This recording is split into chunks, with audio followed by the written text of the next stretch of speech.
Mateo Kapitulo 4. Nang magkagayoy inihatid ng Espiritu Santo si Jesus sa ilang upang siya'y tuksohin ng diablo. At nang siya'y magkapag-ayunong 40 araw at 40 gabi, sa wakas ay nagutom siya. At ang manunukso ay dumating at nagsabi sa kanya, "Kung ikaw ang anak ng Diyos, ay ipag-utos mo na ang mga batong ito ay maging mga tinapay." Natapwat siya'y sumagot at sinabi, "Nasusulat, hindi sa tinapay lamang mabubuhay ang tao, kundi sa bawat salitang lumalabas sa bibig ng Diyos." Nang magkagayoy, dinala siya ng diablo sa bayang banal at inilagay siya sa taluktok ng templo.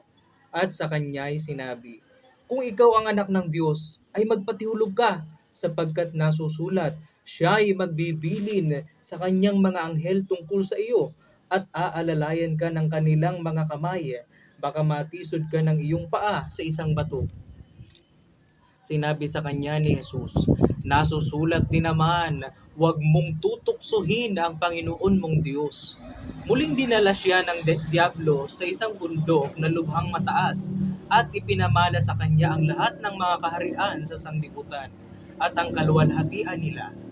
At sinabi niya sa kanya, "Lahat ng mga bagay na ito ay ibibigay ko sa iyo kung ikaw ay magpapatira pa at sasambahin mo ako."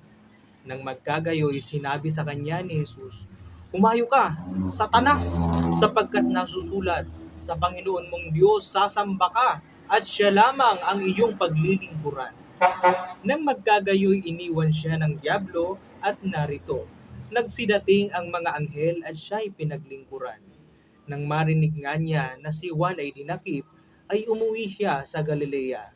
At pagkaiwan sa Nazaret, ay naparoon siya at tumahan sa Capernaum na nasa tabi ng dagat sa mga hangganan ng Zabulon at Neftali, upang maganap ang sinalita sa pamamagitan ng propeta Isaias na nagsasabi, "Ang lupa ni Zabulon at ang lupa ni Neftali sa gawing dagat, sa dako paroon ng Hordan, Galilea ng mga Hentil. Ang bayang nalulugmok sa kadiliman ay nakakita ng dakilang ilaw, at sa nangalulugmok sa puok at lilim ng kamatayan ay lumiwanag sa kanila ang ilaw." Mula noon ay nagpasimulang mangaral si Jesus at magsabi, "Mangagsisi kayo, sapagkat malapit na ang kaharian ng langit." At sa paglalakad niya sa tabi ng dagat ng Galilea, ay nakita niya ang dalawang magkapatid, si Simon na tinatawag na Pedro at si Andres na kaniyang kapatid, na inihuhulog ang isang lambat sa dagat sapagkat sila'y mga mamamalakaya. At sinabi niya sa kanila, "Magsisunod kayo sa hulihan ko, at gagawin ko kayong mga mamamalakaya ng mga tao." At pagdakay, iniwan nila ang mga lambat at nagsisunod sa kanya. At paglakad sa dako roon ay nakita niya ang dalawa pang magkapatid, si Santiago na anak ni Zebedeo at ang kanyang kapatid na si Juan. Sa daong nakasama ni Zebedeo na kanilang ama, na nagsisipaghayuma ng kanilang mga lambat, at sila'y kanyang tinawag.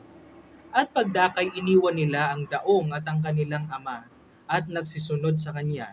At nilibot ni Jesus ang buong Galilea na nagtuturo sa mga sinagoga nila at ipinangangaral ang ebanghelyo ng kaharian at nagpapagaling ng lahat ng sari-saring sakit at ng lahat ng karamdaman na nasa mga tao.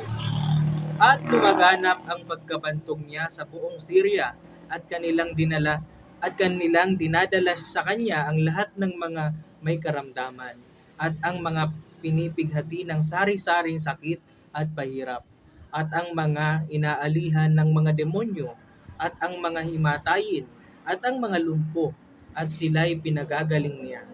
At sinundan siya ng lubhang karamihang tao mula sa Galilea at Decapolis at Jerusalem at Judea at mula sa dagong ibayo ng Jordan.